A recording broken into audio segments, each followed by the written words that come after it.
Hi, I'm Erin Petty, and today I'm going to be talking to you about formative assessment on this Ignite talk. What is formative assessment?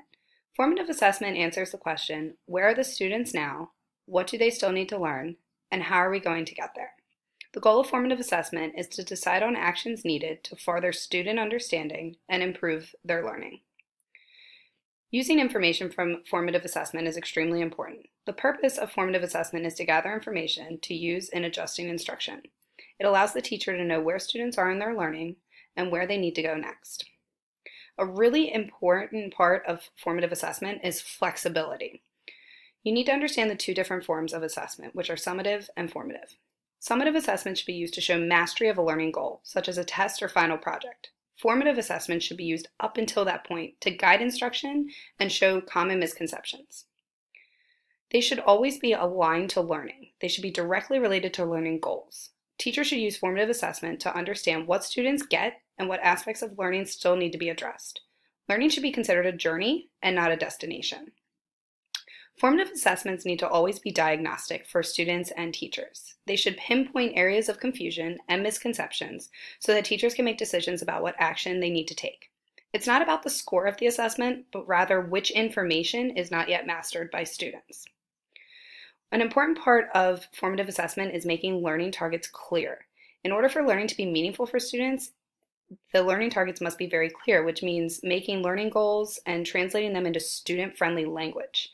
Having students be part of this conversation is helpful to help them understand what they are to be learning. In this example, this standard is very long and could be confusing for students to understand. You could rephrase it as use the text to explain the reading and make connections. That way students understand it. There are many types of formative assessment, and teachers need to know the right type for the learning target. What are the students being asked to do? Knowledge and reasoning could be more related to ELA, math, science, and history, whereas skill and product are more common in exploratory classes, such as tech ed. Formative assessment should be reflective and lead to further learning. It should not be viewed as something just to get finished. Students need to understand that assignments deepen the understanding and are not just busy work. It should be not viewed as a checklist or something just to get done. Another important part of formative assessment is using examples. Teachers should show students strong and weak examples so they know what is expected. Mistakes and correcting them are part of the learning process.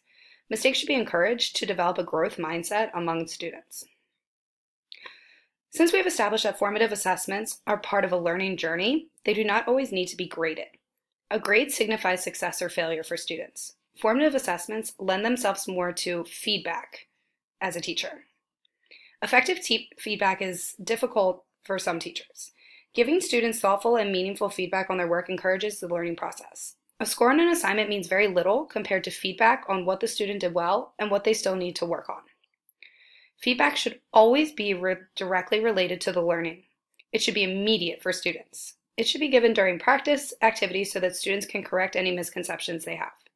Teachers also need to be aware not to do all of the thinking for the student. They need to include the student's thoughts on where they are currently in regards to the learning target. One of the most important parts of formative assessment and feedback is the action taken after.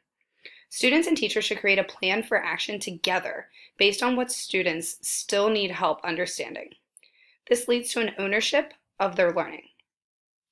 Including the student in the learning process is one of the most crucial aspects of teaching. Including them in assessment and goal setting creates a sense of ownership over their learning. This leads to intrinsic motivation to learn and develops a sense of learning pride within the students. There are many forms of self-assessment teachers can use. Understanding which assessment to use when is part of effective teaching. Teachers should vary the use of these assessments based on what the learning goal is, whether that is multiple choice, written response, rubric, or another assignment. The data collected from formative assessment should be used to adjust instruction. Sometimes there is the need to spend more time on a concept, and sometimes students master a concept more quickly than teachers anticipate. This is where formative assessment helps us apply effective instruction. During activities for practice, teachers should be actively giving feedback to inform students of what they have mastered and what they still need to work on. Immediate feedback during practice can help alleviate common misconceptions and help find areas for reteaching and more practice. Scaffolding involves structuring learning activities so they are the right level of challenge for students. This can mean removing complex areas of instruction so students can focus on the key learning goal. For example, math teachers could provide answers so that students can focus on the process rather than getting it right. The last piece of formative assessment is reflecting on the learning. Both teachers and students should reflect on this to promote a learning community and sense of pride.